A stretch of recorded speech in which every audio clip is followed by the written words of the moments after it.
Hi friends, I am Meenakshi. Welcome to my new video blog.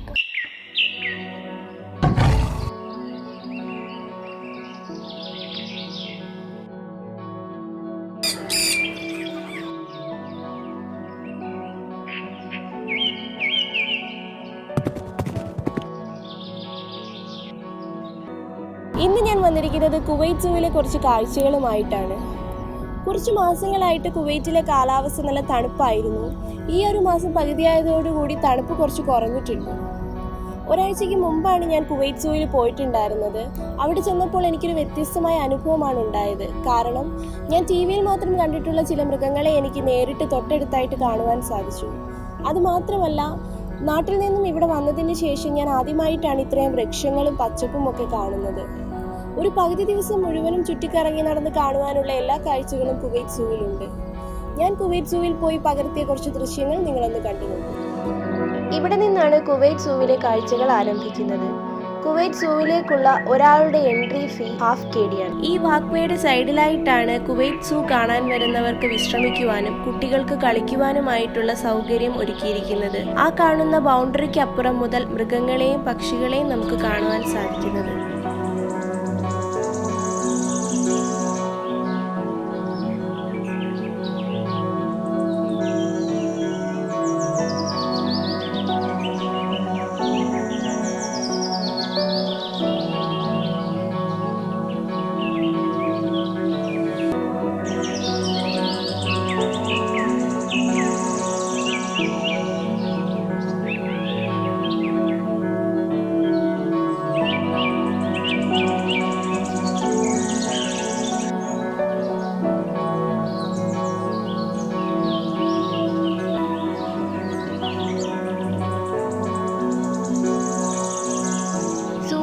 പക്ഷികളുടെയും മൃഗങ്ങളുടെയും detail ഇതുപോലെ ഒരു ബോർഡിൽ മൃഗങ്ങൾക്കടുത്തായിട്ട് തന്നെ നമുക്ക് കാണുവാൻ സാധിക്കും.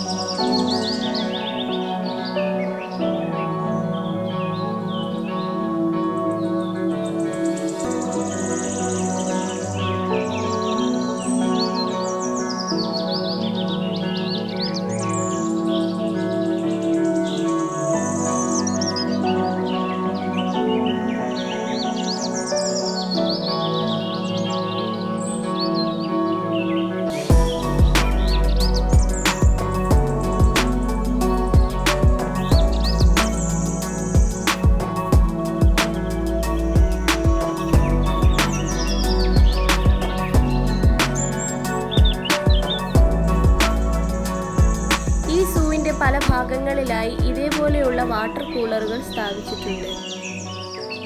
സൂവിൽ വരുന്നവർക്ക് ഇവിടെ എല്ലാം ചുറ്റിക്കറങ്ങുവാനായിട്ട് ട്രെയിനിന്റെ മാതൃകയിൽ ഒരു വണ്ടി ഇതിനുള്ളിലുണ്ട്. ഇത് കണ്ടപ്പോൾ എനിക്കൊരു കൗതുകം തോന്നി. ഞാനും ഒന്ന് കയറാമെന്ന് വിചാരിച്ച് ടിക്കറ്റൊക്കെ എടുത്തു. ടിക്കറ്റിന് ഒരാൾക്ക് ½ KD ആണ്. എനിക്കിതിൽ കയറി കഴിഞ്ഞപ്പോഴാണ് ഒരു കാര്യം മനസ്സിലായത്. ഇതിൽ യാത്ര ചെയ്തു കഴിഞ്ഞാൽ സൂവിലുള്ള മൃഗങ്ങളെ എല്ലാം ഒന്നും നമുക്ക് കാണുവാൻ സാധിക്കില്ല. ഈ ട്രെയിൻ യാത്ര കുട്ടികൾക്ക് ഒരു എൻജോയ്മെന്റിന് വേണ്ടി മാത്രമായിട്ടാണ് എനിക്ക് തോന്നിയത്.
സൂവിനുള്ളിൽ എൻട്രി ആയത്.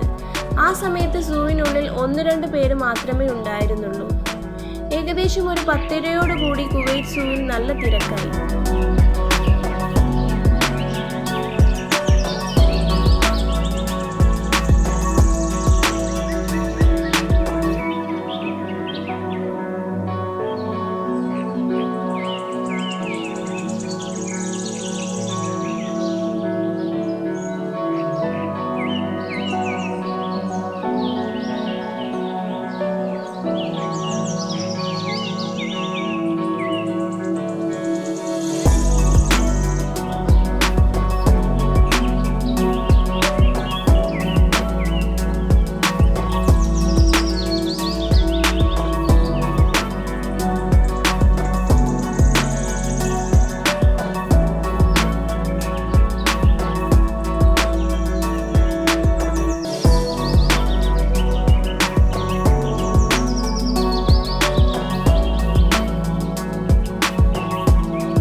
കുവൈറ്റ് സൂ കണ്ടപ്പോൾ എനിക്ക് തോന്നിയത് ഈ സൂ വളരെ നീറ്റ് ആൻഡ് ക്ലീൻ ആയിട്ടാണ് സൂക്ഷിച്ചിരിക്കുന്നത്. അതുമാത്രമല്ല, നടന്നു പോകുന്ന നടപ്പാതയുടെ 2 സൈഡിലായിട്ടും വൃക്ഷങ്ങൾ നട്ടു വളർത്തിയിട്ടുണ്ട്. ഇത് കാണാൻ ഒരു പ്രത്യേക ഭംഗിയാണ്. ഈ ഫാമിലീസും ഒക്കെ ആയിട്ട് വന്ന് ഫോട്ടോസും എൻജോയും ചെയ്യാൻ പറ്റിയ ഒരു ബെസ്റ്റ് പ്ലേസ് ആണ് കുവൈറ്റ് സൂ. ഈ കുവൈറ്റ് സൂവിൽ ഒരുപാട് ഫോട്ടോജനിക് ആയിട്ടുള്ള കോർണേഴ്സും ഉണ്ട്. അപ്പോൾ നിങ്ങൾക്ക് ഈ വീഡിയോ ഇഷ്ടപ്പെട്ട് കഴിഞ്ഞാൽ ലൈക്കും ഷെയറും സബ്സ്ക്രൈബും ചെയ്യുക. കൂടാതെ ബെൽ ബട്ടൺ ക്ലിക്ക് ചെയ്യാൻ മറക്കരുത്. താങ്ക്